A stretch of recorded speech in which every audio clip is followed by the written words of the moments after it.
Hi, everyone, and welcome to EnergyLab's 2025 Climate Solutions Accelerator Showcase.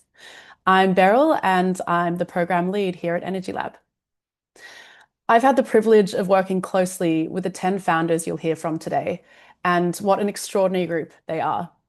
The companies in our 2025 cohort are tackling climate change across agriculture, industry, the built environment, oceans, energy systems, and more. What you'll see today is a glimpse into the world-class climate technologies being built right here in Australia and across the Asia-Pacific region, and the enormous positive impact these founders will have as they scale. Before we get stuck in, I would like to acknowledge the traditional owners of the various lands we are dialing in from today. From EnergyLab's base, the Gadigal people of the Eora Nation, and pay my respects to the elders past, present, and emerging. We celebrate the diversity of Aboriginal peoples and their ongoing cultures and connections to the lands and waters. So how today will work? You will see live demos, you'll hear directly from the founders, and you'll have the chance to ask questions, which they'll answer live. So please do jump into the Q&A box throughout the showcase. A quick word on the Accelerator program. You might be wondering, how did these 10 startups end up in the cohort, and what actually happens in our Accelerator program? Back in March, we screened hundreds of climate tech companies, reviewed more than 100 applications, and shortlisted 22 startups to pitch to our angel investor group.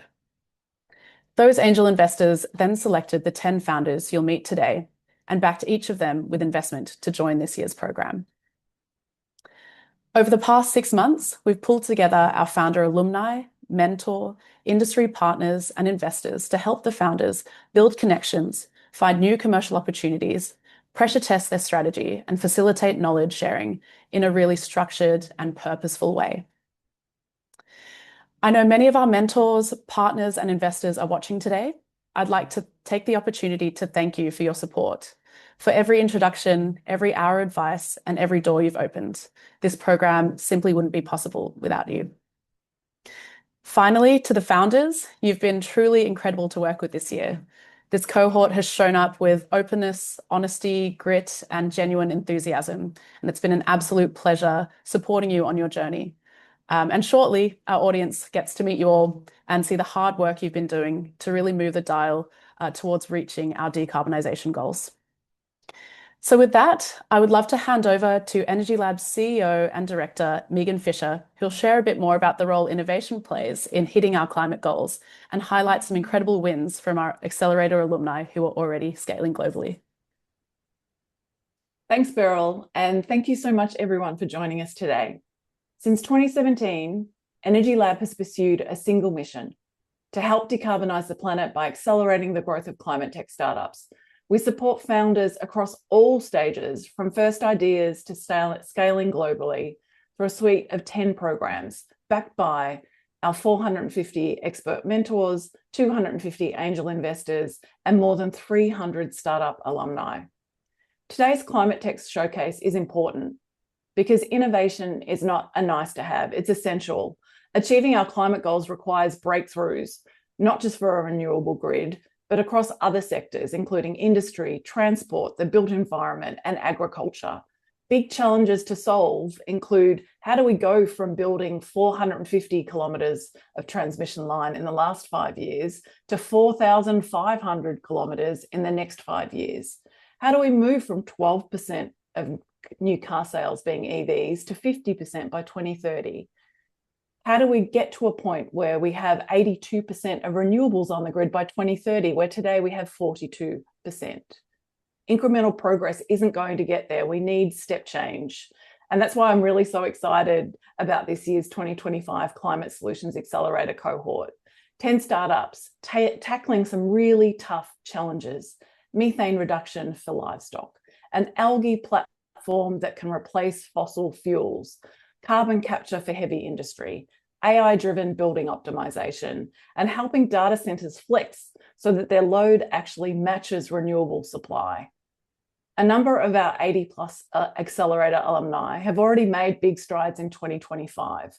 Amber Electric has raised over $55 million over 2 Series D rounds, helping to grow their support of consumers taking control of their solar and batteries.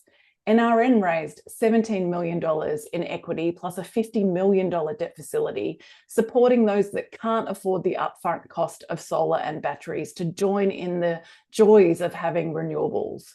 And just a few weeks ago, InfraVision announced their $140 million Series B, one of the largest raises ever for an Aussie-founded climate tech startup, helping us to increase the speed, increase the safety, and reduce the cost of new transmission lines. One or more of the startups coming up next could be our next InfraVision, NRN, or Amber. So if you want to support one of the founders and their mission, please get in touch. Thank you so much for joining us, and back to you, Beryl. Thank you so much, Megan. So before we dive into the presentations, I'll just quickly explain how today will run. So we're going to bring up the founders each one by one, and they're going to give you a snapshot into their startup. And in some cases, you'll even get to see their technology in action. So we'll also be taking your questions throughout the session. If something sparks your curiosity, pop your question into the chat box at any time. We'll pick a few to answer live, and anything we don't get to, the founders will jump in and type a response. So before we get into the good stuff, I'll just introduce the startups you're going to hear from today. So first up, we'll hear from Brightspace, followed by Flipped Energy, Geoneon, Agscent, BioDefense, Bspkl, SunWiz, Blue Carbon, Captivate Technology, and finally, Algenie. Thanks for joining, Rob, and thanks for kicking us off today. So when you're ready, please kick off your presentation. So hi guys, thanks for joining me today. So at Brightspace, we're building a bunch of edge AI sensors, hardware and software that goes into large commercial buildings. We use that to track people, air quality, and a bunch of environmental metrics to create like a live digital twin of what's happening in the site. Here's a few examples of some of the hardware that we build, and here are a couple of other options that go on the wall. So I'll just give you a quick look at what's happening in our new office, which we've just moved into this week. So we are still setting up, but we did get this up and running in time for this demo. So this is our office at the moment, and this area here is where you can see my staff are actually working. And you'll notice that each blue dot, that's pretty much where they are exactly in real time. So what we do is we use this information to control the services in a building, whether that's the HVAC or the lighting or something else. But we also turn that into a live digital twin that we can use to control other systems in the building.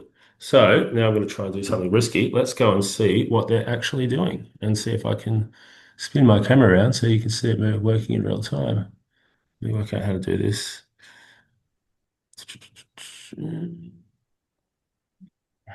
All right, let's just do it like this. Can you guys still see my screen share?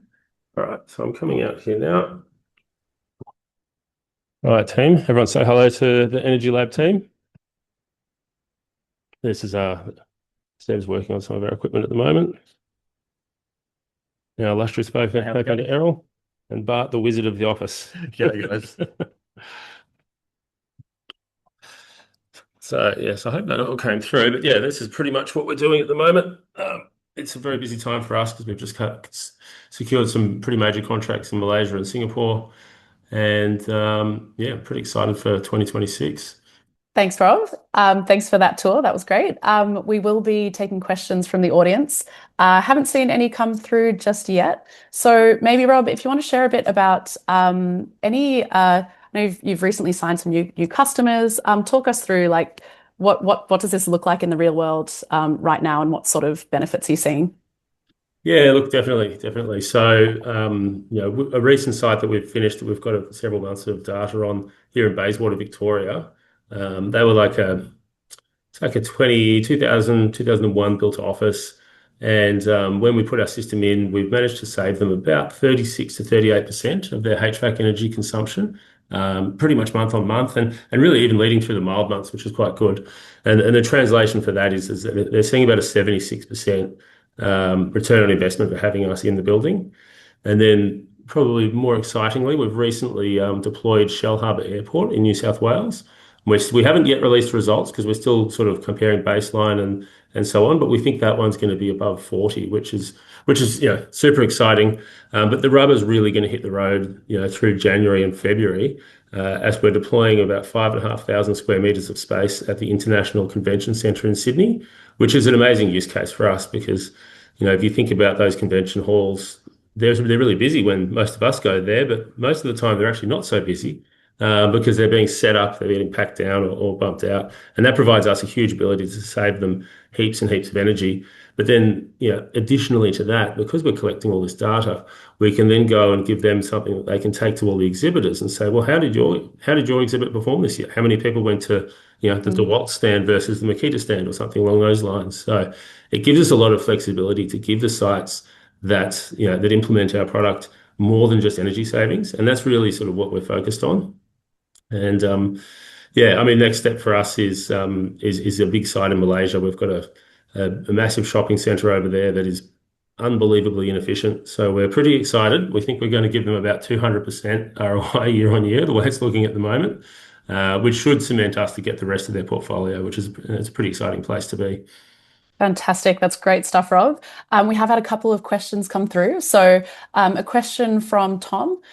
Can the data on where the staff are be kept locally, not on an external server for security reasons? So it's a bit of a sort of security question. Yeah, absolutely. So look, we do like to display our dashboards in the cloud because it's easier. But as far as any control that happens on site, all the data is processed locally and all the control happens locally. And I think it's also worth mentioning that, we do use vision to understand where people are, but the vision doesn't leave the sensor.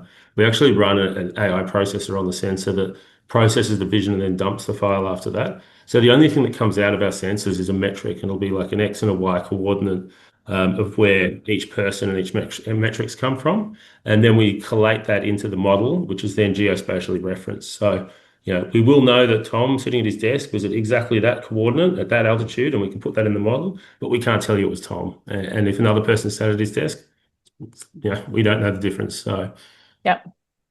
Great stuff. Rob, thank you. That brings us to time. We've had a lot of really great questions come through the chat box, so please do stay online and keep answering those questions. Yeah, absolutely will do. I can see some good ones in there now. So I'll get yeah, awesome. Excellent. Thanks so much, Rob. So Roxanne, if you don't mind jumping in at this point, we would love to hear about Geoneon. Go for it when you're ready. Thank you. So I'm going to share my screen.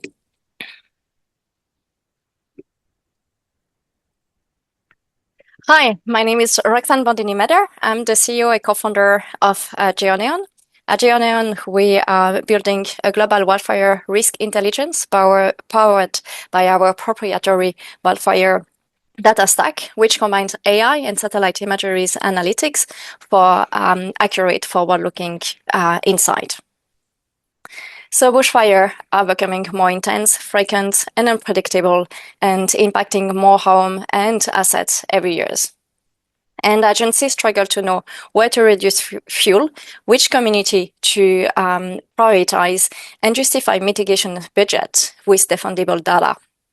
So existing national models are outdated, fragmented, and making decisions more slow and reactive. So with climate change, urban growth, and increasing pressure with insurance, accurate wildfire intelligence is now essential. And it starts with accurate and updated fuel informations. Our AI-powered satellite imageries analytics has been trained worldwide to map vegetation extent and predict vegetation height. And for them, we classify vegetations, we calculate the density of the fuel, which we combine with topography, climate data, and building. So we can predict where the fire was going to be in any given place, where the fire is going to be the most severe. And then for each building, we calculate the mean severity around 100 meters radius, which is the score of the exposures. So we don't actually predict where the fire is going to be starting, because it's almost impossible to know where a starter starts and what is the spread. But we look at in any given area where the fire is going to be the most severe. So people can actually reduce this severity by, for example, doing some mitigations. So that's the first mitigation will be vegetation management. And our clients use it to allocate resources, mitigation planning, but also to target community engagement. So let me show you an example where actually mitigation, we can really pinpoint where mitigation has reduced the severity. In this area, last year, it was all red. And the city of Hobart has been doing a lot of prescribed burn in this area. And you can see the severity is very low now. While in this area, it used to be actually quite low because a few years ago they did some prescribed burns and some clearing, and now the vegetation is returning and becoming more dense. So now they have a better pictures of the vegetation cycle, so they can plan ahead depending of the weather and the climate of the seasons. So we have updated this map for the 3 years in a row, so we have a good understanding of how it has been used and how it is used for local government and for community. We have added actually also those spots here. This is actually current fire burning. So we had actually the 2 last week. We have actually big fires in Tasmania.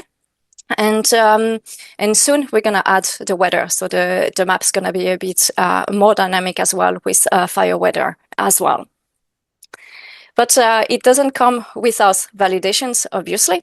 So our approach is based on scientific review and for the vegetation. So I said it has been trained worldwide. So how it has been trained is with LiDAR data. So LiDAR is actually the most accurate way to map vegetations, but it is also the most expensive and the more heavy. But for the vegetation, we have used LiDAR data as a ground truth, and now we don't need the LiDAR anymore to run it. And when it comes to validations, we run the model where it never saw LiDAR data, and we compare with the same date of the imagery of LiDAR to see actually if how accurate we are. For the Agscent, we are about 95% accuracy, and when it comes to the height, we are between 1 and 2 meters. And for the fire severity, we run actually our fire model before a real event to see actually where we predict the fires to be the most severe. And during a fire or just after the fire, we look at the burn ratio to see actually where the fire is going to be the most, where it has been the most severe. And you can see actually between, this is our model, this is where it burned that was a few years ago in Denali in Tasmania. And you can see actually a big correlation between where we predicted it is going to be the most severe and where actually it burned the most severely. We have published also our approach in scientific papers and presented in conferences. So thank you. I hope you enjoy to see what we do, and I'm happy to take any question. Absolutely. Roxanne, thank you so much for that. We do have a couple of questions that have come through. So the first is from Ken. He has asked, do you tap into and use existing Bureau of Meteorology data? Have you shared your results with them already in some cases? No, so we don't use actually Bureau Meteorology data yet. So we are actually working on the fire weather at the moment to integrate it. So because we work globally, we're gonna probably actually work with global weather model. We have shared actually with emergency services and local government our data, but not with the Bureau of Meteorology. But the map that we have in Tasmania is actually publicly available. So I'm pretty sure actually they are aware of it as well. Fantastic. A question from Miguel, is Geoneon available in Spanish?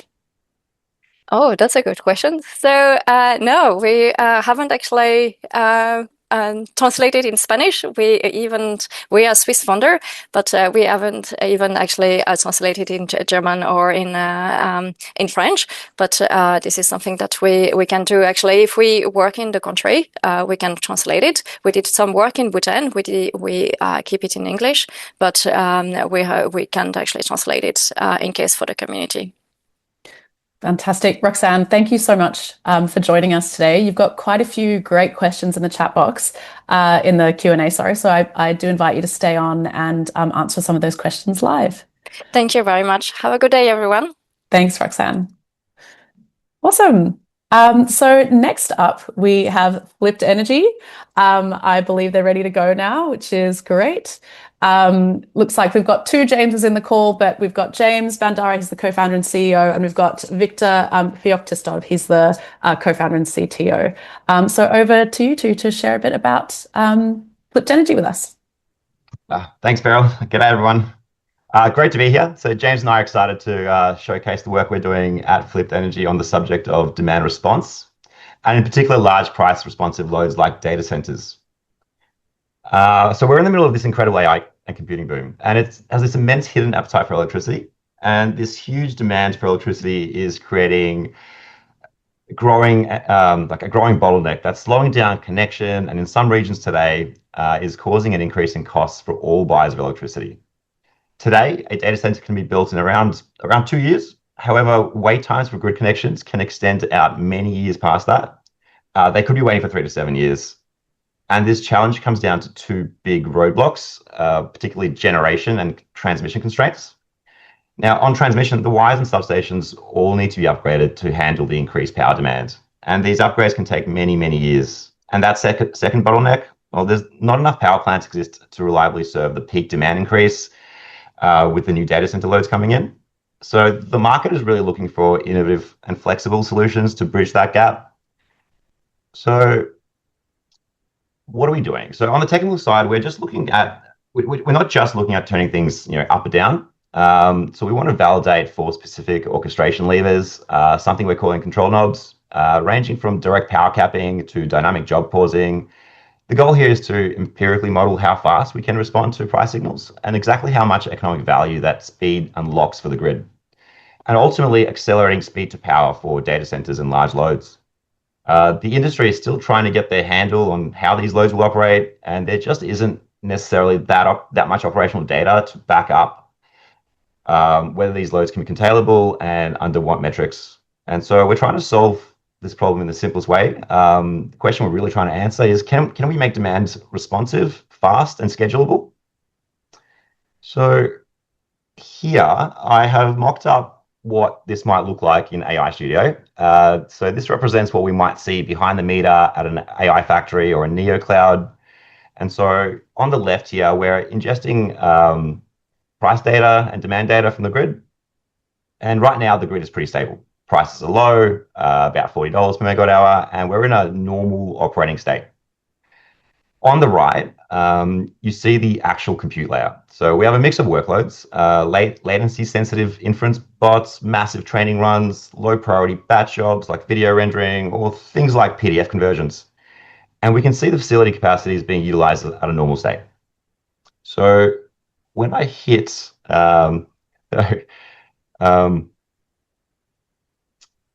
now, the problem with AI data centers is that they are usually static. So they burn full power regardless of grid conditions. So let's see what happens when the market turns against us.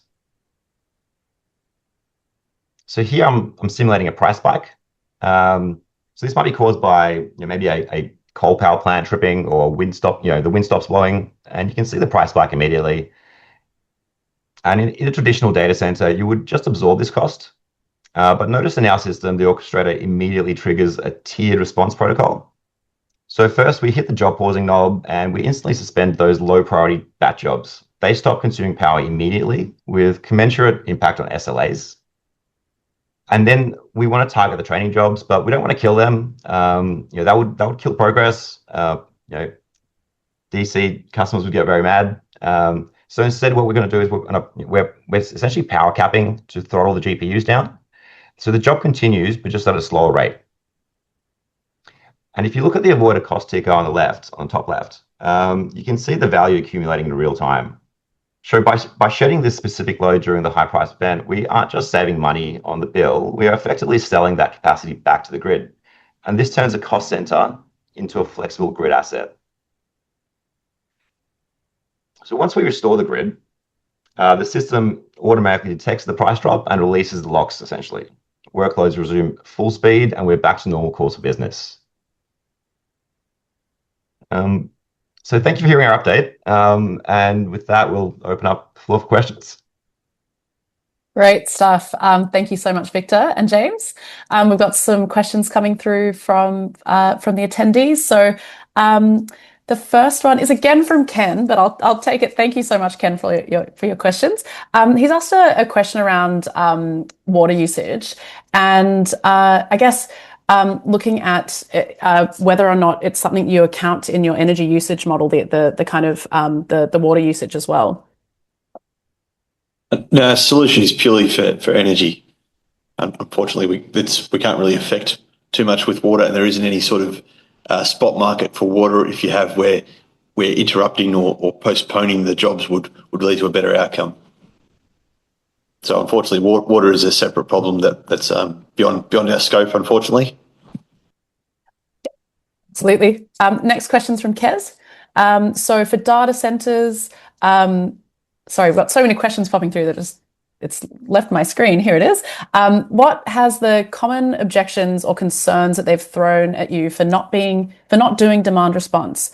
How reliant is your business model on the revenue by FCAS and WRM energy arbitrage?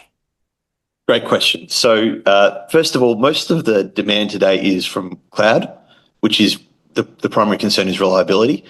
This is mostly for GPU-based data centers, which is a very new phenomenon, having this many GPUs to this extent and dominating the facilities workloads.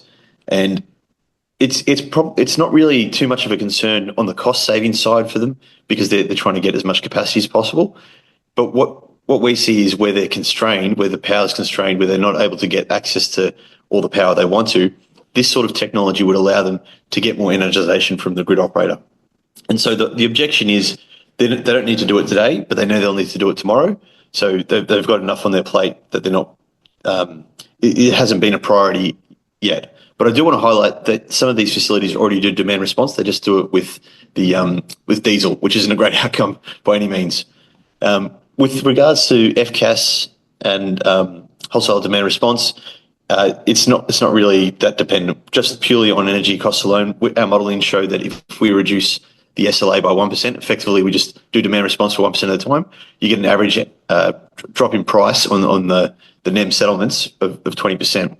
But really where this value comes from for this is helping these facilities get more energization. That's all they care about. They want to deploy more capacity, deploy more chips. And so we think our economics ultimately derive from that rather than just from the power cost savings.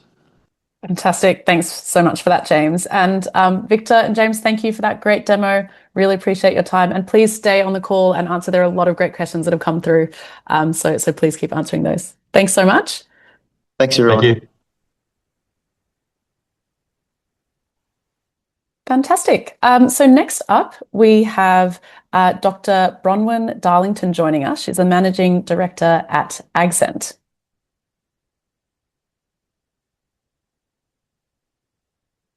There we go. Oh, hi, everyone. Hey, Beryl, thanks for that. I'll just quickly share my screen and press my little thing that says to go, so I make sure I don't go over time. Fantastic. Go. Can you see my screen? Yes, we can. That's good. Fantastic. Wonderful to meet everyone. So I guess I'm Bronwyn Darlington from Agscent, normally sitting on a 5,000 acre cattle and sheep property. And so what I'm about to do is share with you where we're up to on things that really matter to actually decision makers in primary production. We are a very broad company in many ways, but if you think about it, we're really focused on one key thing, that every breath can tell a story. I started looking at cow breath before COVID and everyone thought I was pretty weird back then. But now we've all worked out that what we can see in breath is a really deep insight into the biology of an animal, human or otherwise. And we've invented a technology that really digitizes that. Because when you think about it, there are scent markers in nature have been here since as we've evolved, and we're just decoding those and digitizing them.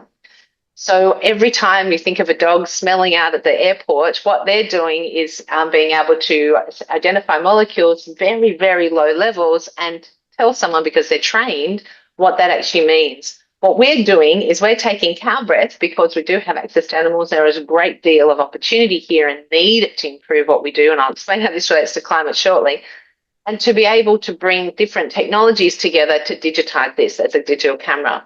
For us, we've created a partnership with NASA.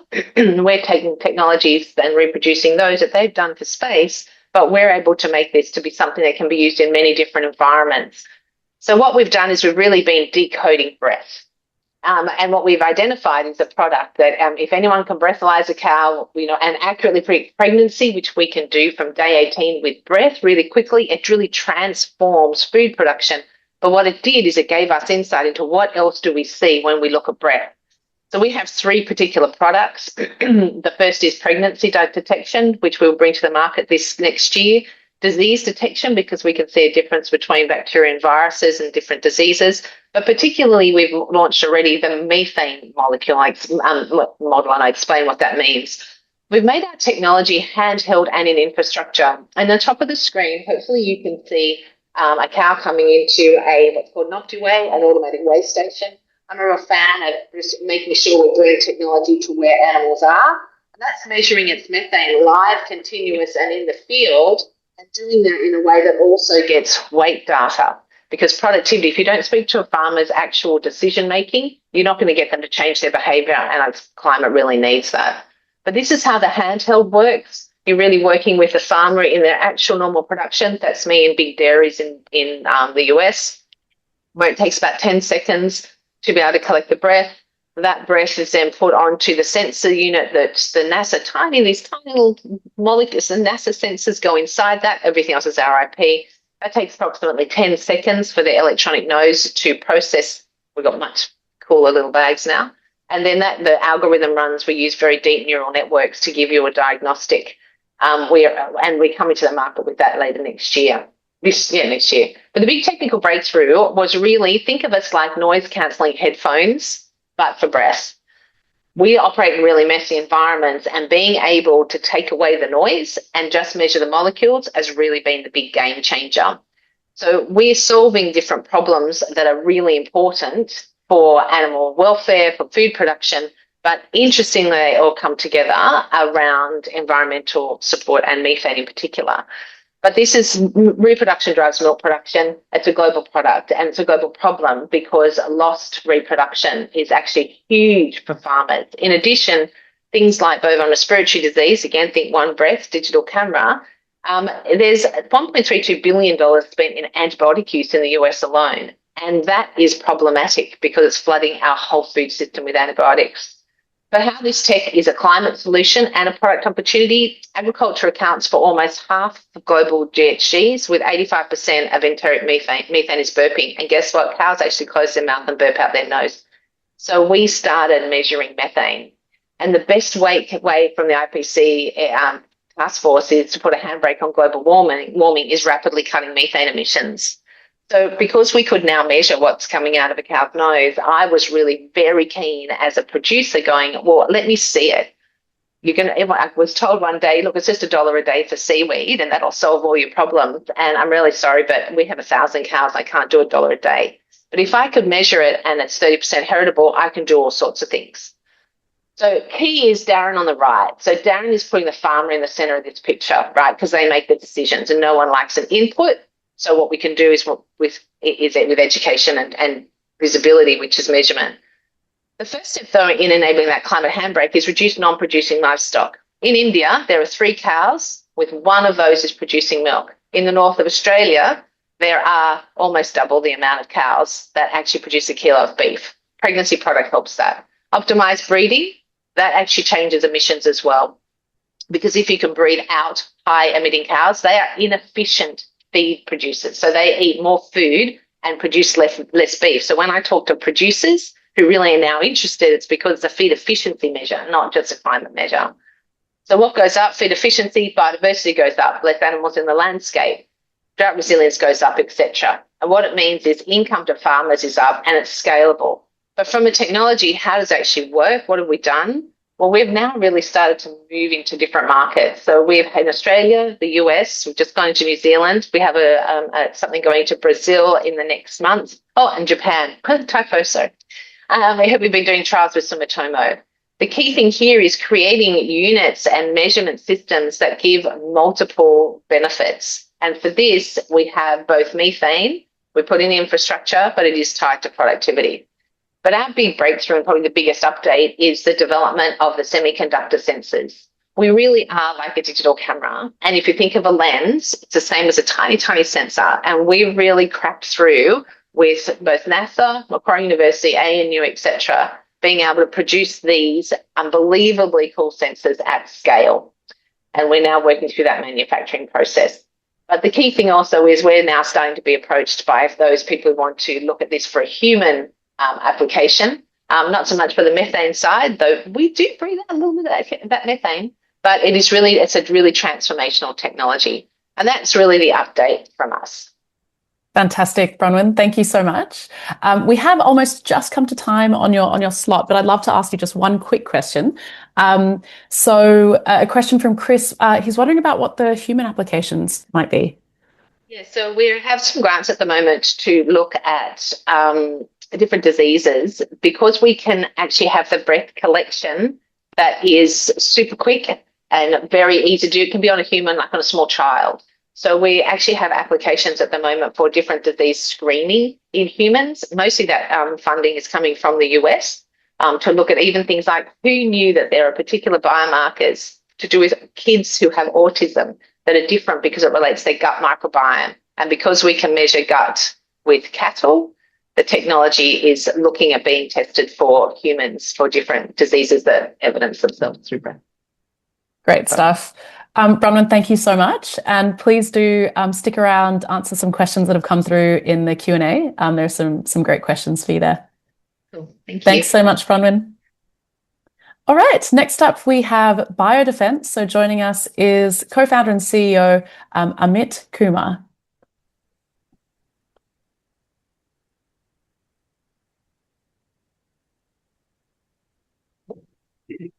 Hello, hi Beryl. Can you hear me? Yes, loud and clear. Okay, thank you. So hello everyone. My name is Amit. I'm the co-founder and CEO of BioDefense. We are a microbial biotech company developing microbes for performance, scalability, and safety, which forms the foundation of our products. So our story started about 3 years ago when we were invited to a fish farm. They caught and cooked a fish for us on the spot. And the taste was incredible, unlike anything you'd find in a supermarket or a restaurant. And we quickly realized that freshness is essential for such authentic taste. But on that farm, we also discovered that behind the taste lies something even bigger, and that is waste.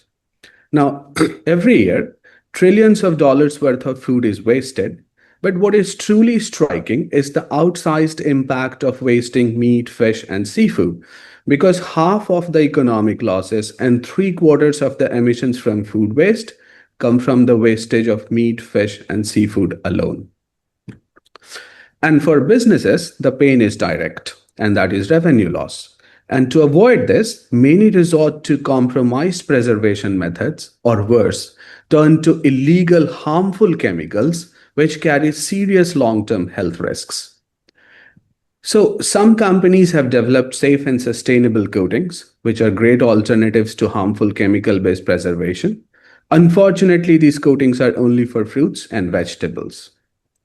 So we have created BioShield, the world's first edible technology or coating that protects the freshness and quality of meat, fish, and seafood by removing the spoilage factors and extends their shelf life by up to 3 times. It is completely natural, colorless, odorless, tasteless, keeping the food it protects as fresh as freshly harvested. And these are photos from an impromptu product trial on a fish farm, and you can see the difference. The BioShield coated fish remains fresh while the uncoated fish is completely rotted. Now, BioShield is powerful, but it won't save everything. And so we asked ourselves, can we create something even more meaningful with the waste we couldn't save? And turns out, yes, we can. So with food byproducts and waste that would have gone to landfills, we created BioFeed, which is a feed supplement that has dramatically improved efficiency and productivity in aquaculture farms. So here is one example.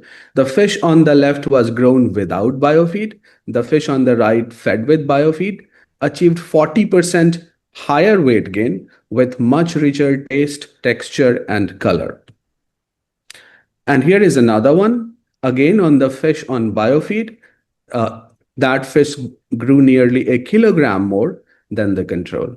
And again, the color was much richer, the taste was far superior, and in all cases, the mortality dropped significantly.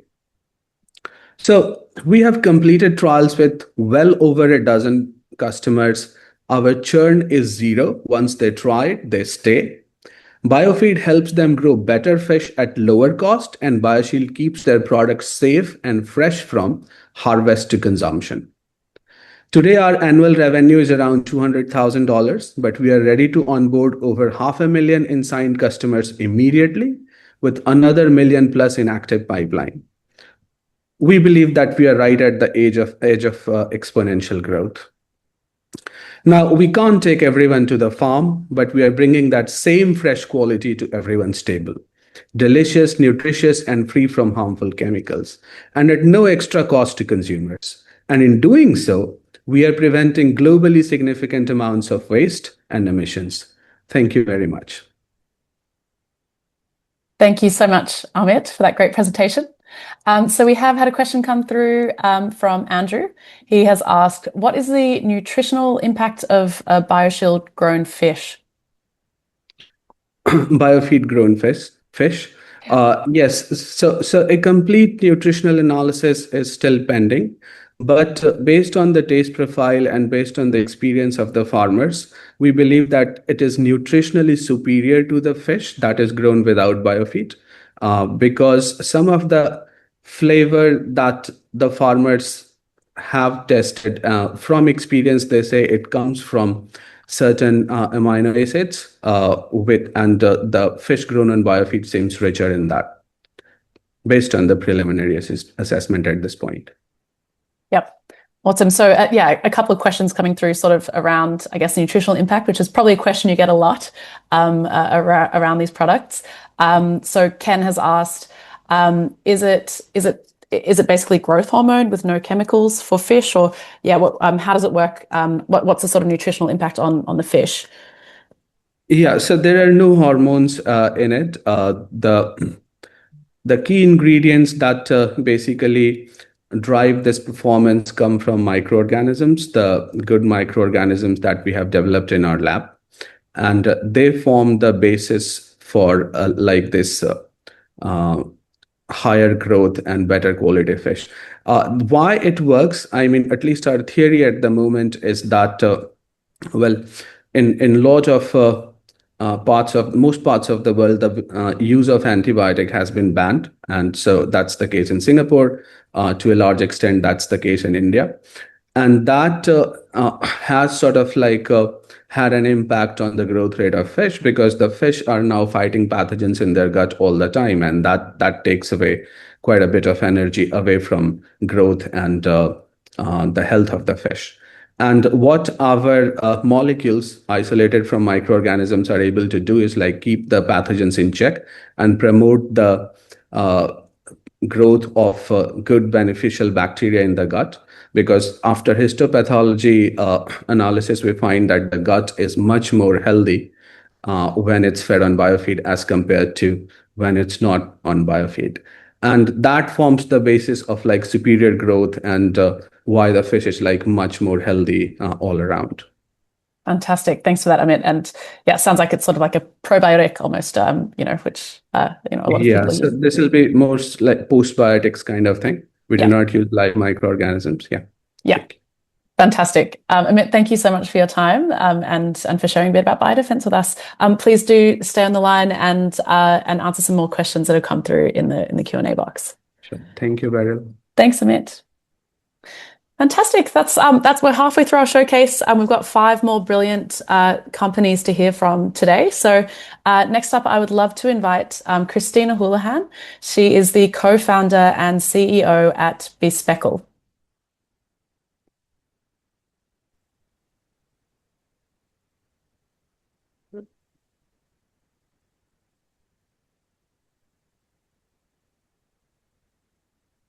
Hello. Hi, Christina. We can hear you, but we can't see you. There we go. There we go. Sorry, I was just waiting for permission to share. Today, Bspkl is looking at reducing the cost of clean hydrogen by removing supply chain constraints in some of the components that are used in electrolyzers.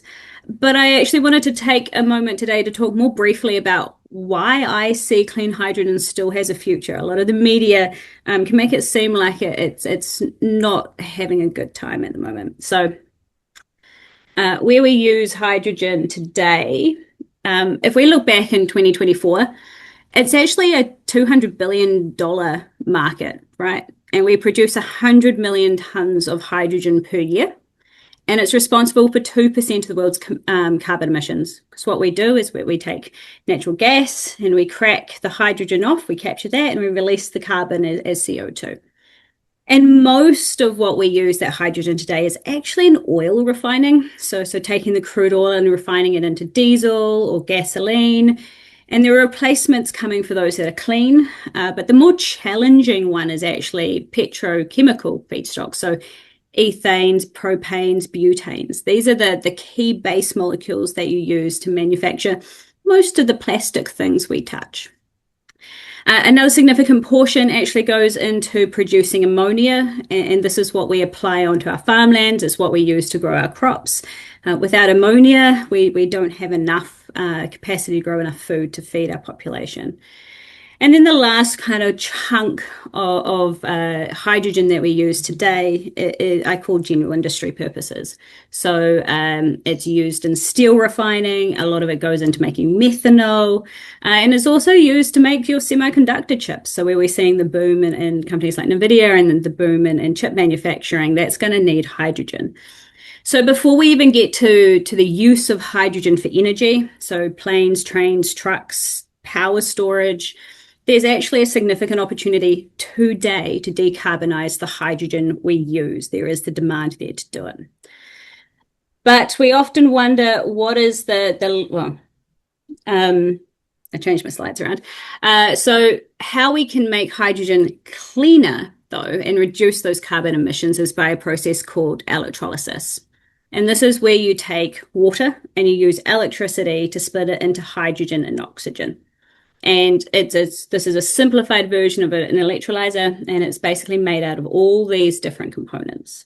The one I'm going to get to later on is called a catalyst-coated membrane. It's this one that sits right in the middle, and that is the core piece that does that catalyst conversion. It's the thing that breaks that water in, right? So without one of those components in an electrolyzer, you can't produce the clean hydrogen. But what is causing the cost difference, right? Why are we not picking up clean hydrogen? Why are we not having more electrolyzers come in? And it's because it's expensive. So these are your, in US dollars, if you were to install a really big plant to produce a lot of hydrogen per day, so 45 tons per day, most of the cost of that hydrogen per kg actually comes from your energy, from the electricity you put in. The other things like construction and the CapEx and your electrical stuff and your maintenance, those things are a significant portion, but they use established techniques, they use established things. There's not a lot of opportunity for innovation to reduce those costs down. Where the innovation still sits is how we reduce the amount of this energy we're using. And if we zoom back into that electrolyzer, I talked about the catalyst-coated membrane. This is a graph that shows you where the biggest contributors to that energy use is, right? And so the red spots, a lot of your energy gets used in your membrane. A lot of the energy gets used in your anode or your iridium. And a lot gets used in your cathode. So this component where you have catalyst and a membrane is really key for driving what the cost of your final hydrogen is going to be. And so when you think, well, how do we start innovating? Where do we start innovating? And what does it actually mean? Well, if you can change the performance, how well your catalyst-coated membrane is performing, you can bring down your cost of hydrogen. So The Department of Energy does some really nice modeling here. And so they forecasted they had a target of having 3 amps per centimeter squared, and that will achieve a $2 per kg hydrogen price.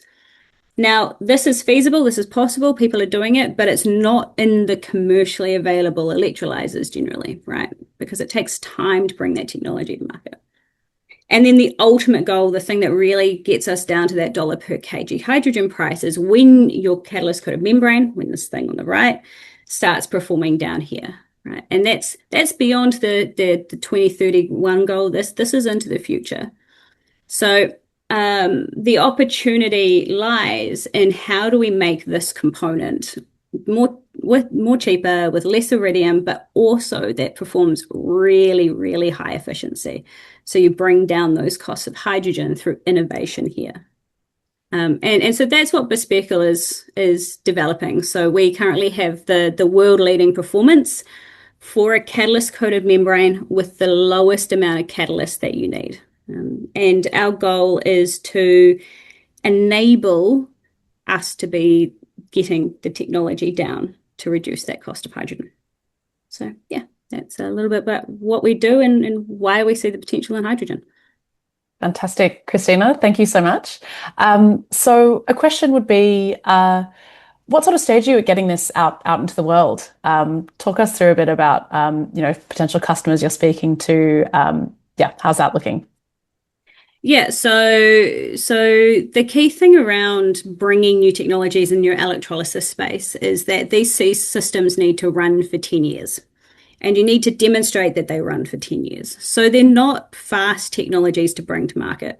So if you think back to 2020, 2021, where the big hydrogen boom was coming, and the economists were talking about the rapid scale up and the need for the performance to improve, the technologists underneath knew that we weren't going to be able to reach these goals in 5 years. We knew it was going to take 10, and as you saw from the Department of Energy modeling. So we have some early stage relationships with some electrolyzer manufacturers, the people who build the machines. We've literally just hit our performance targets, and our next goal is to then start really demonstrating that lifetime, right? So starting to run like 5,000, 8,000 hour tests. So it's 3 to 6 month test for durability.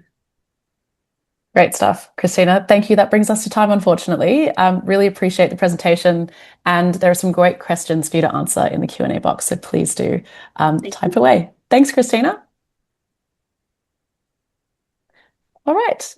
Next up, we'll be hearing from SunWiz. So I'd love to welcome Warwick Johnston. He's the Managing Director at SunWiz. Thanks, Beryl. And if you can enable my video, that would be good. Here we go. Here we go. Excellent. Hello, everybody. I'm fresh back from a trip to the UK and Germany, where we were bringing Australian know-how to the world, bringing some of the content which we've been working on for the last 16 years and helping inform the decisions of market players in Australia, in the Australian solar and battery space, bringing that same methodology to the world. And it's pretty exciting to be able to offer to people, yes, we can do this outside of Australia.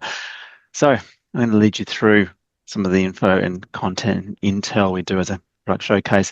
So let's start off at the high level, and that is market indicators, which markets are growing fast or slow for PV, for storage, residential and commercial.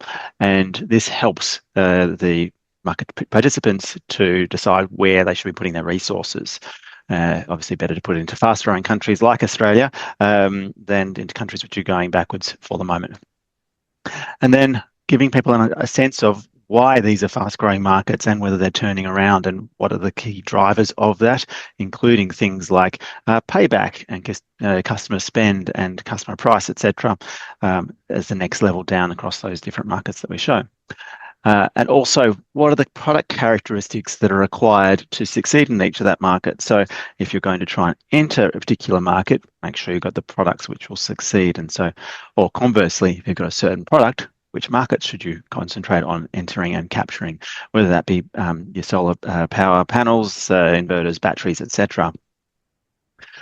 Then next level down, you're looking at individual countries here to understand why those trends are, or trend indicators are the way they are, and has it turned a corner? Here we're looking at the UK, and you see that it went backwards for a while and now it's coming forwards.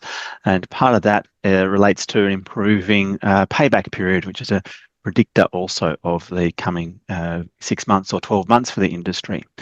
And so that can help you to understand, well, where do we sit also if you're a manufacturer, is your market share growing or contracting? Because many of these markets don't actually have the visibility that we have in Australia.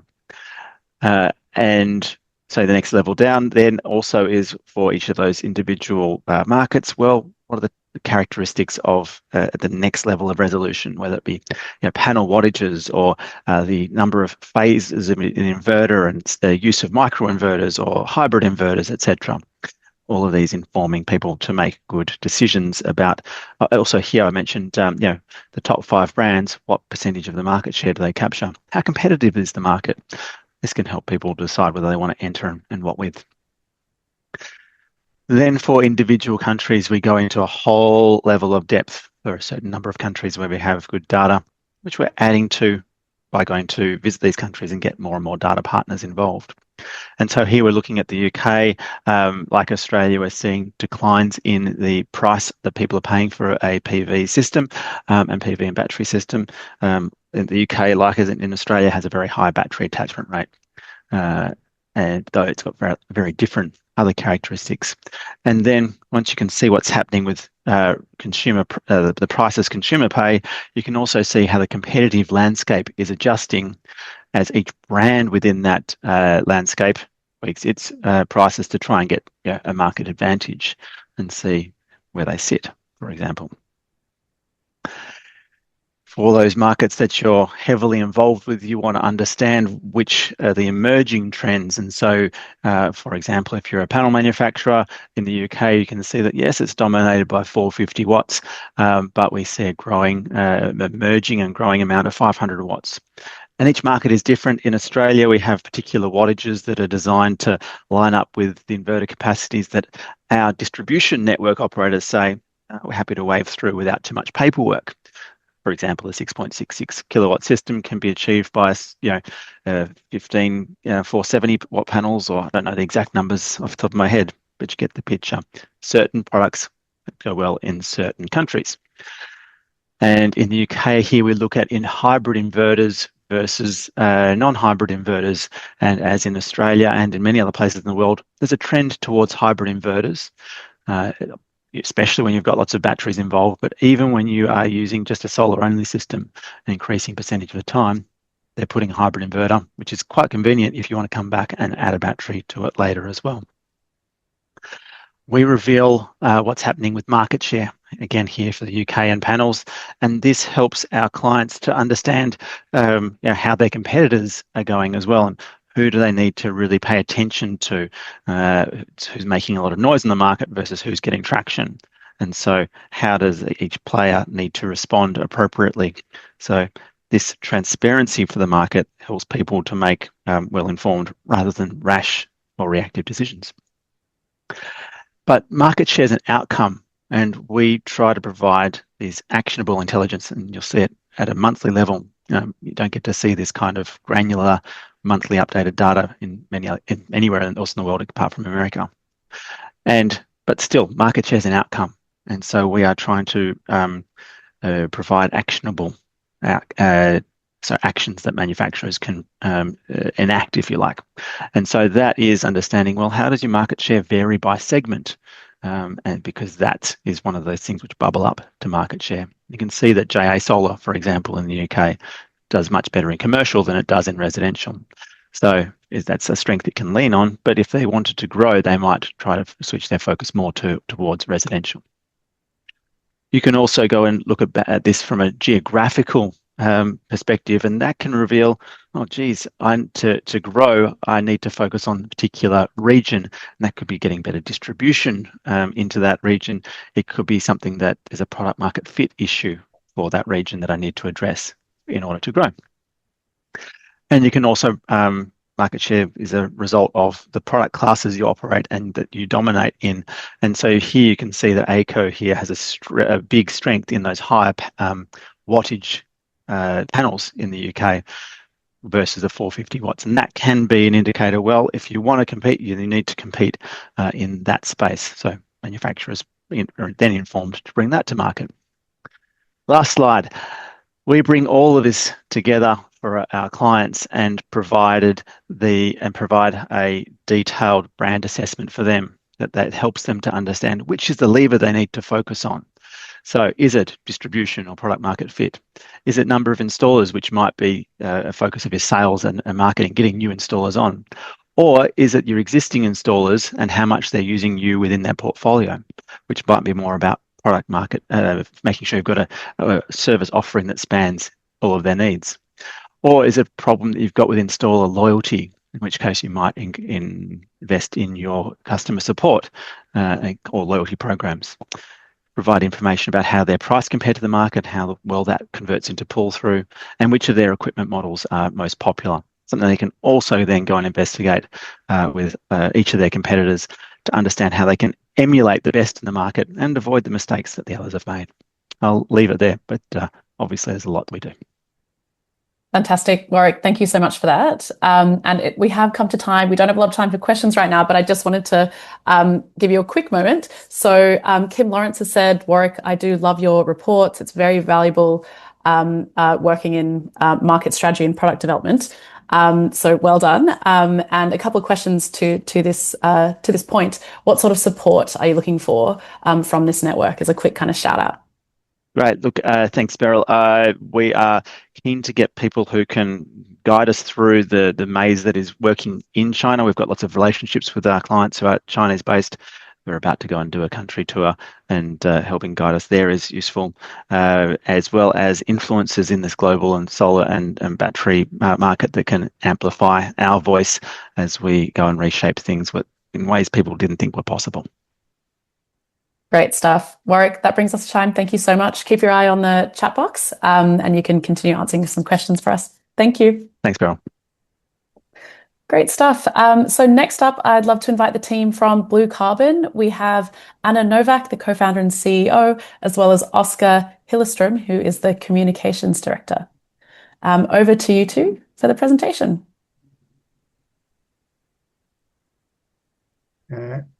Sorry, I'm just seeing if I can have this as the full mode. Is that in full mode? I'm sorry, Zoom is new to me. It's not quite in full screen. All right, thank you. So Oscar, just click on the slideshow. Yeah. Yep. How's that? That's it. You got it. Okay. All right. Sorry.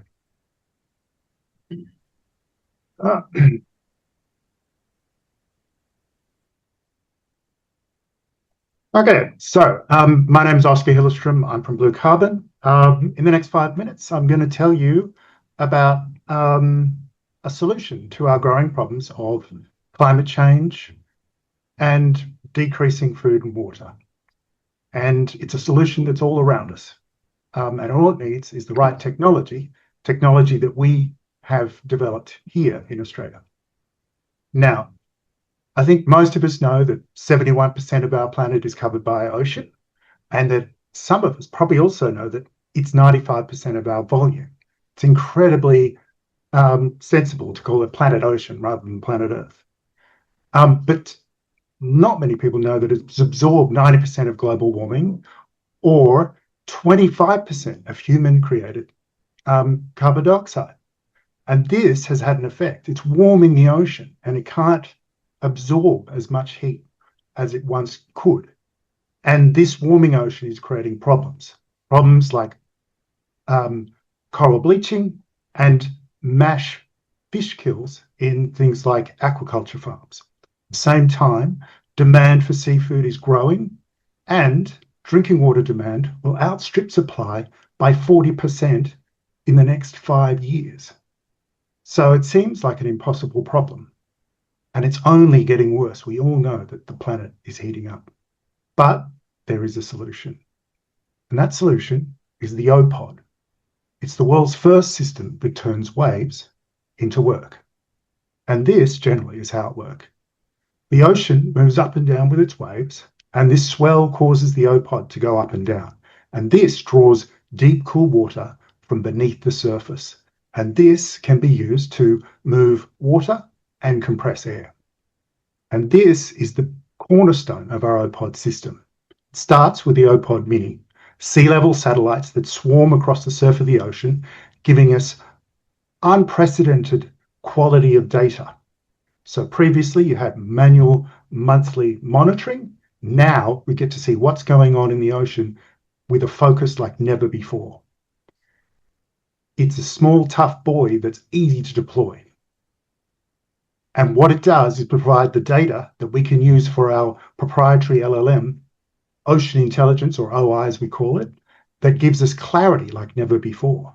You can see here that South Australia's harmful algal bloom comes into focus and we can see what's actually going on despite the noise of traditional chlorophyll methods.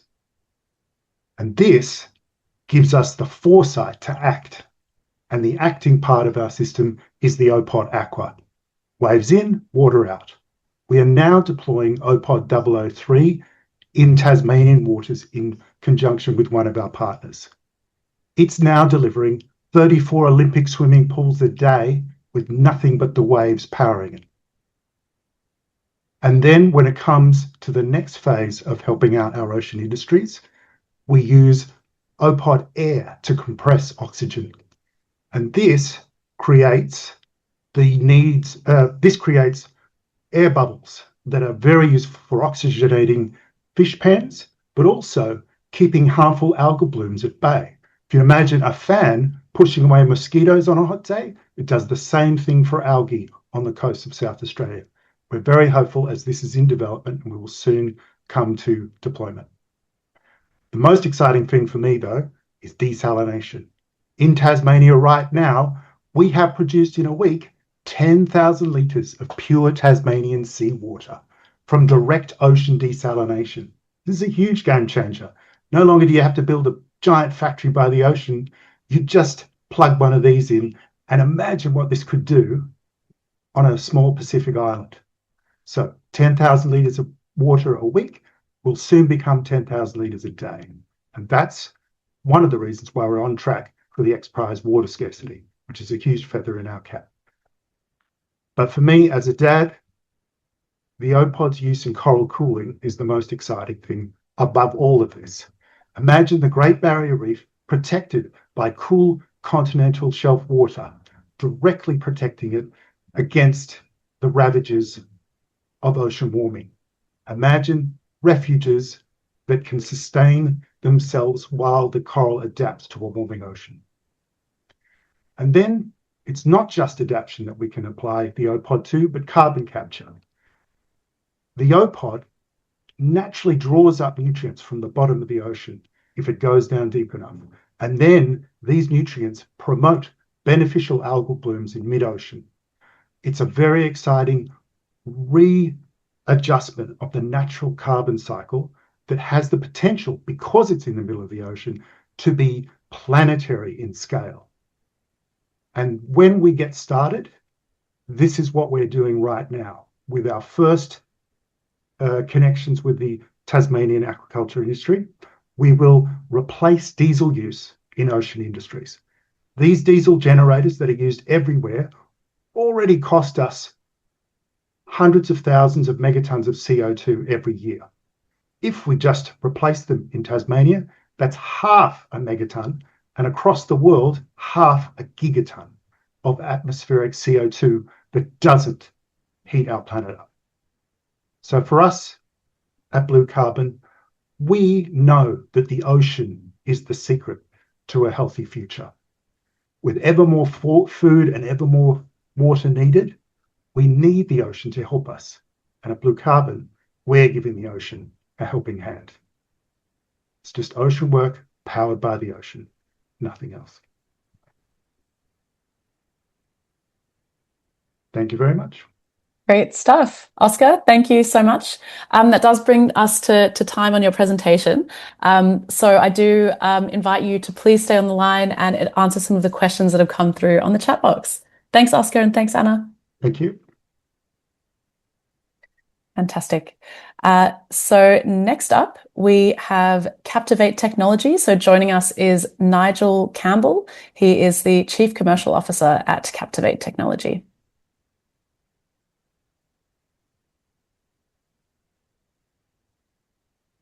You're just on mute there, Nigel.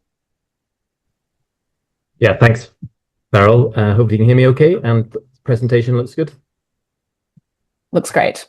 Great, thanks everybody. Hey, so good afternoon, everybody. My name's Nigel Campbell. I'm actually sitting in a small regional provincial airport in New Zealand today, and really excited to join you to talk to you about Captivate Technology. So what we're about is cost-effective carbon capture. I'm the Chief Commercial Officer at Captivate Technology.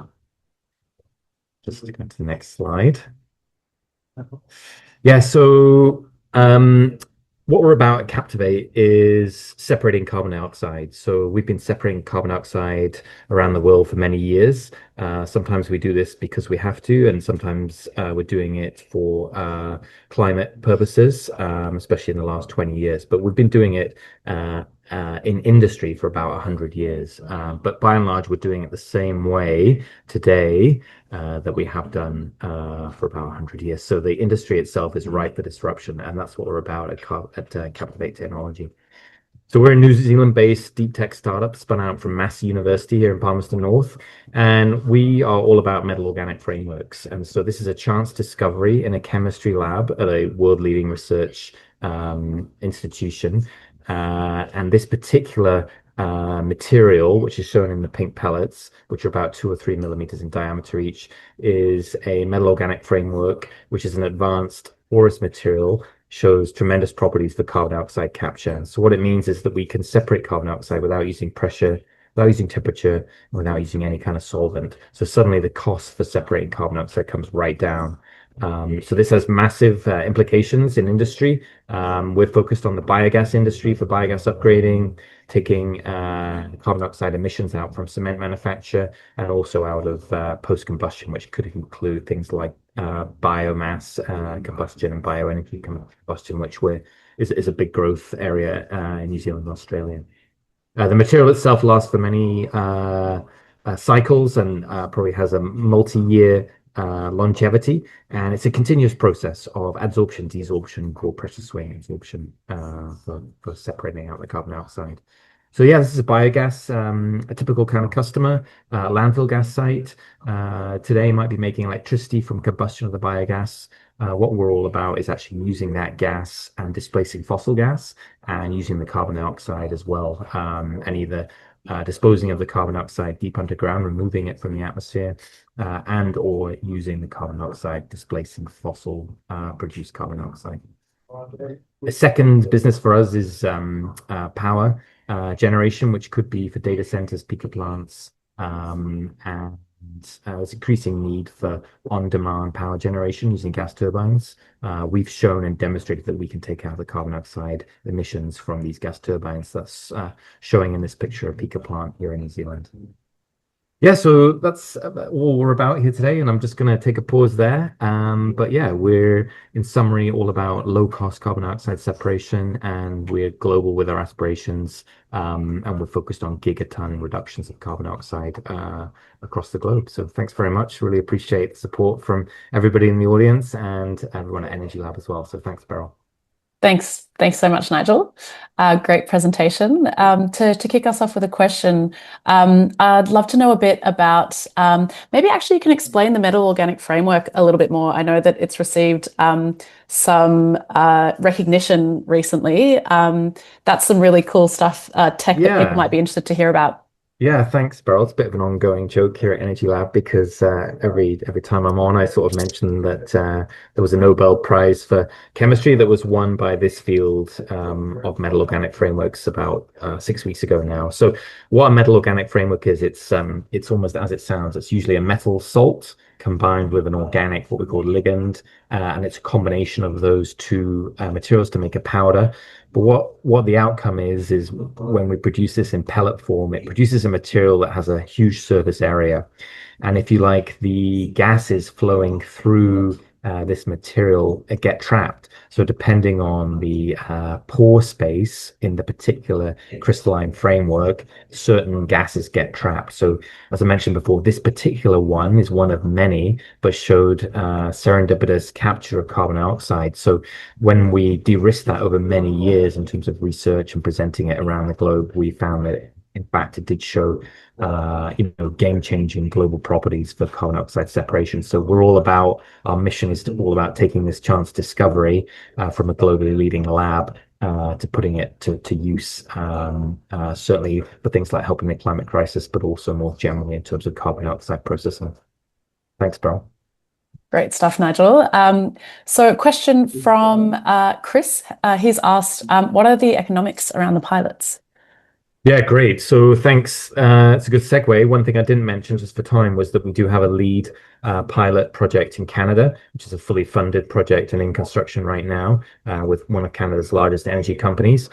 And the biggest thing here is probably shown on this slide. So I'm an industry professional, spent 20 years plus in industry, including projects like carbon capture. And what attracted me to Captivate and join the team was the thesis of low cost. So no temperature in terms of no heat, no pressure, no solvent. And that translates into very low operating cost, but also low capital cost. And to be succinct, we have levelized cost of capture well below $50 per ton of carbon dioxide at scale. Great stuff, Nigel. That brings us to time. Thank you. Please stay on the line. You've got a couple more questions in the chat box to answer. Thanks, bro. Thanks, Nigel. All right. And to wrap us up in the showcase today, we have Algenie. Joining us is Nick Hazel, the founder and CEO.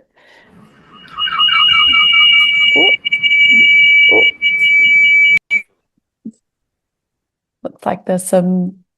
Yeah, so I need to be muted on one. I've got both my phone and my computer because I want to share a screen, but I also want to give you a little walk around our lab, which is where I am at the moment. And you can see what we're doing in real time, which I think is pretty exciting. So amazing. What could possibly go wrong? Let's share my screen first of all, and I'll tell you a little bit about Algenie and what we're doing here. Just a whole second. Go to screen and presentation. So Algenie has a very simple mission with figuring out how to grow algae effectively at the cost of fossil fuel. And that's a big ask. The reality is that algae can replace fossil fuel feedstock. Crude oil is, after all, old algae. But it's only going to do it if there's an economic benefit. So our single mission here is how do you grow algae really cheaply? Because today, algae production isn't scalable, nor is it viable. The biggest ponds and raceways can't produce cheaper than $1 a kilo. And then photobioreactors, which is the way you can grow algae in a controlled way, just the cost of capital is more than $1 a kilo. So and none of these could scale to gigatons. So totally impossible. It needs a change in thinking. And this is what Algenie has been doing. Before I get into the technology, my background is R&D director of food multinationals, my second career. Then I became a startup entrepreneur for V2 Food, which is a plant-based meat startup. And one of the technologies that we developed was a pigment from algae that colors the meat red, and it changes color when you cook the meat, which is the holy grail, if you like, of plant-based meat.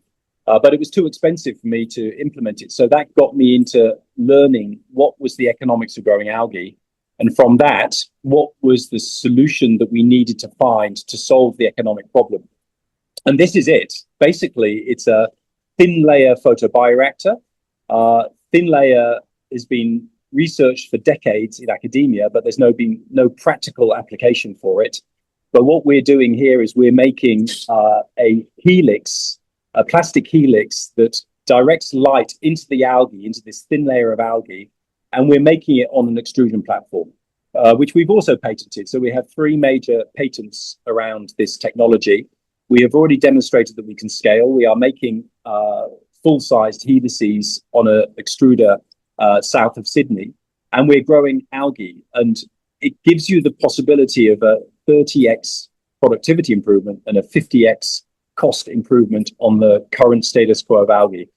And as I say, our dream is to get to $1 a kilo, which is basically, we're talking about $80 a barrel, which is getting down towards the cost of crude oil.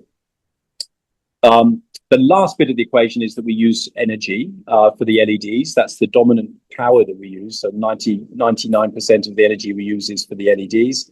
And we need to fit in with renewable energy. So the fact that we can turn our LED lights off and on, and the algae don't seem to mind, I think that's a simplification, but we can manage intermittency reasonably well with algae, means that we have access to the cheapest energy. And that's important because we need cheap energy to get to the $1 a kilo. Addressable market, the size of the petrochemical industry, we're talking about 7 trillion. But certainly when we start getting to the $1 or $2 a kilo, that's $250 billion is the addressable market. But even at $10 to $20 a kilo, there is an algae market out there, which is currently being serviced, that we will be able to take, and that could be a $20 billion market. We think this is going to be the new biotech industry. We think that bacteria and yeast, they're problematic in terms of cost, problematic in terms of carbon footprint, and really problematic in terms of land use, because bacteria and yeast use sugar.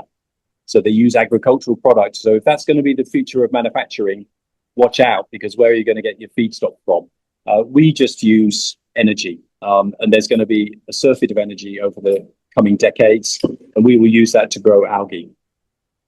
We're making minis at the moment, and I'm going to switch to my phone in a minute, and I'll show you what we're doing. But we're making minis and we're selling them. I think we've got 3 orders now. The first delivery is going to be in end of January, and we've already demonstrated that we can make helices. So the next scale up, we are making large helices, and I'll show you that in a second as well. The ultimate scale up will be the megas, which will be 50 of these helices in a container. And that's when we're getting to serious industrial scale. This is 100 tons of output per year. And that's the sort of thing you can start dreaming about, millions of tons, even dreaming about gigatons. We have an amazing team. You'll meet some of the engineers as we walk around the lab. And we are raising money, and we'll be embarking on a seed round in 2026. So we've got bridging financing at the moment that will take us up until a seed round where we'll raise about $4 million in the first quarter of 2026. So I'm now going to switch to my phone. Growing chlorella at the moment, and you can see algae coming down from this pipe. It's going into this helix, and it's going around and around, lit from these LEDs, which actually travel into the plastic of the helix and then up into the algae. So this is our current system. You can see it's all sensored up, and it's running at the moment. And the goal here is to be able to get the cost of chlorella down to more than half of what the current cost of growing algae is. One of our first verticals that we're addressing, there are 19 verticals that algae can address, is the wet aquaculture space. And so growing cheap algae is going to reduce the cost of aquaculture dramatically. And we're currently validating some of the algae that we use for wet aquaculture. I'm going to show you the helix because we started off about a year and a half ago with figuring out how to make a helix on an extruder platform. And all of the experts in extrusion said it was impossible. But then we managed to produce this. So I know it looks like a fusilli, and that's probably because I knew that was why I knew we could do a helix on an extruder, because I've made fusilli in the past in my life as a food R&D director. But now, from here, we are doing something like this. So this is a helix, and these helices are things that we made last week, and Lani made them. So this is Lani, mechanical engineer, and she's doing all of the CAD CAM stuff, and so she ran the trial with Leo last week, and we're now making perfect helices, which are dimensionally incredibly accurate optical systems that we also have a patent for. but we can now do that at scale. And that's really important because it's all about cost. We need to be able to do these things at ridiculous scale and at ridiculously low cost. So I'm going to leave it there and take questions, and thank you for visiting our lab. Thanks so much for having us in your lab, Nick. That was really, really awesome to see. Great to see the photo bioreactor at work. So Nick, we only have time for one question. So Tobias has asked, he said that the tech looks great. Are the Mini and Helix models going to be commercially available for smaller businesses who might want to capture carbon? Yes. Now, capturing carbon, I mean, the Mini can only do, let's say, 100 kilos of algae a year by dry weight. So if you're interested in capturing 100 kilos of carbon dioxide or 200 kilos, great. But that's really not going to change the planet. You really need to start thinking about scaling to, obviously, IPCC says we need to do gigatons. So we're talking about hundreds of millions of tons. And the sorts of industries that you measure in hundreds of millions of tons are things like the textiles industry, the plastics industry, the fertilizer industry, the biofuels industry, aquaculture. So all of these verticals, you do actually measure in those sorts of volumes. But we better start getting ambitious about it. But I'm very happy to sell you a Mini. We've sold 3 so far this year. I've got an order book for 10 in the pipeline for next year. We think we're going to sell about 20 Minis next year. But very quickly, we're going to be scaling to the full-sized Helix, because that's when we're going to start getting really big volume. But very happy to sell you a Mini. I think the book price is $30,000, and we're building our orders. We've got 3 in progress at the moment in manufacture. So we're figuring out how to put it all together, the Helix and the LEDs and the control systems. We're building them as we speak. Fantastic. Nick, thank you so much. That's all we have time for today. Thank you for wrapping us up and for giving us a bit of a tour of the lab. That was really awesome. No worries. Have a great day. Thanks, Nick. All right, everyone. So a huge thank you to everyone for joining. That does bring us to the conclusion of the showcase today. It's been a real pleasure to showcase the founders in our 2025 cohort with you today. I hope you're all walking away with a fresh dose of optimism about how we're moving towards our decarbonisation goals and the incredible innovation that is being built right here in our region. Today also marks the end of this year's program, which means applications for our 2026 cohort will open in January. So if you are a brilliant founder ready to scale your climate solution alongside a supportive, high caliber community, or you know someone who is, please do send them our way. And for investors joining us today, if you have been impressed by this group, we'd love to welcome you into our angel group or share more about how you can invest through our Accelerator Fund. For anyone else who'd like to support these startups, whether it be through partnerships, introductions, mentoring, or collaboration, please do reach out. We'd be delighted to connect you. You will find more information on our website, and I've also just dropped my contact details in the chat. So thank you once again, everyone, for spending your lunchtime with us today, and enjoy the rest of your day.